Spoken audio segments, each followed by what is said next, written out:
নমস্কার। এখন আপনারা দেখছেন জ্যোতির রান্নাঘর। দেখুন এখানে আমি কিছুটা পরিমাণে সিম আর আলু কেটে নিয়েছি। তবে আপনাদেরকে রিকোয়েস্ট করব, আপনারা যদি ফুল ভিডিওটি ওয়াচ করেন অবশ্যই বুঝতে পারবেন আমি আজ কী বানাতে চলেছি।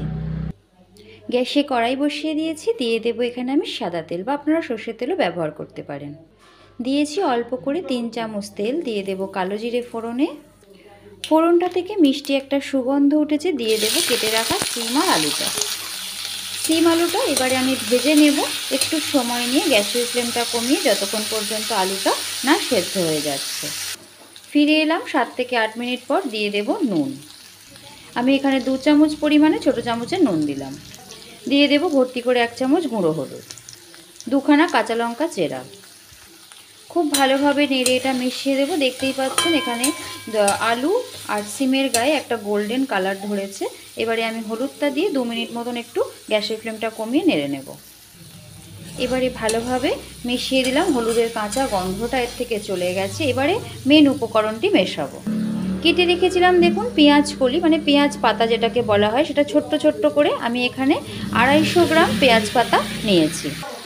যেহেতু আলুটা সেদ্ধ হয়ে গেছে, এবার গ্যাসের ফ্লেমটা মিডিয়ামে করে দিয়ে এবার আমি এটা নেড়ে চেড়ে নেব। নাহলে কিন্তু কমিয়ে দিলে এটা থেকে তো প্রচুর পরিমাণে জল বের হয়, আমাদের সকলেরই জানা কথা। আমি এটা আগের থেকেই ধুয়ে জল ঝরাতে রেখে দিয়েছিলাম, তবুও জল বেরোবে। এবারে আমি ভালোভাবে নেড়ে চেড়ে এটা এর সাথে ভেজে নেব। আগের থেকে ধুয়ে জল ঝরিয়ে নেওয়ার পরেও দেখুন এখানে কতটা পরিমাণে জল বেরিয়েছে। এই জলটা আমি এবার ভালোভাবে শুকনো করে নেব। আপনাদের সকলকে রিকোয়েস্ট করব পুরো ভিডিওটি ফুল ওয়াচ করার। আমি খুব বড় বেশি ভিডিও বানাই না, এবং যারা আমার পরিবারে নতুন আসছেন তাদের কাছে একান্তই অনুরোধ করব আপনারা সঙ্গে থাকুন।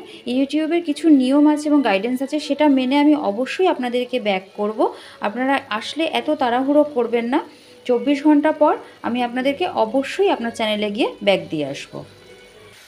দেখুন সম্পূর্ণ জল কেমন সুন্দর শুকিয়ে গেছে, তেলটাও ছেড়ে এসেছে। এখানে কিন্তু একটা আলুও ভাঙেনি, দেখুন সমস্ত আলু কিন্তু গোটা গোটা আছে। আপনারা সকলেই হয়তো বাড়িতে এটা করে থাকবেন, তবে আমি যেভাবে করলাম এই প্রসেসে করে দেখবেন। এটা কিন্তু খেতেও ভীষণ সুস্বাদু হয়, আর শীতের দিনে তো এইরকম জিনিস খেতে আমাদের সকলের ভালোই লাগে। মিশিয়ে দেব সামান্য কয়েক দানা চিনি স্বাদটাকে ব্যালেন্স করার জন্য।